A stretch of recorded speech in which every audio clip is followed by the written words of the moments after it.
Hi friends, எல்லாம் எப்படி இருக்கிறீங்க? நல்லா இருக்கிறீங்களா? நாம இப்ப பார்க்க போறது பாத்தீங்கன்னா ஃபால் சீலிங்ல எப்படி ஃபேன் அடிக்கிறது அப்படிங்கறதான்.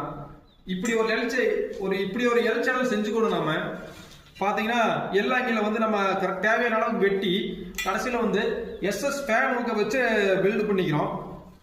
இதுல பாத்தீங்கன்னா 4 ஹோல்ஸ் போட்டுக்கிறோம். இந்த 4 ஹோல்ஸ்ல புல்லட் போடுவோம். அது எப்படி போட்டுக்கிறோம் அப்படிங்கறது உங்ககிட்ட காட்ட போறேன். வாங்க பார்க்கலாம். ஃபேனுக்கு எப்படி மேலே ஃபிக்ஸ் பண்ணிக்கிற அப்படிங்கிறத நீங்கள் பார்க்கலாம். சரியான அளவு வச்சு 2 புல்லட் போல்ட் போட்டுக்கிறோம். 2 வந்து 12 mm புல்லட் போல்ட்டு.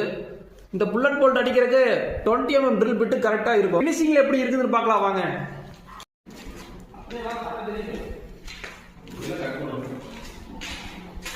பார்த்தீங்கன்னா நம்ம அப்படி அடிச்சிங்கன்னா ஃபினிஷிங் இப்படி தான் கிடைக்கும். பார்க்கறதுக்கு சூப்பராக இருக்கும். ஷேக்கிங் வராது. Okay friends, thank you for watching.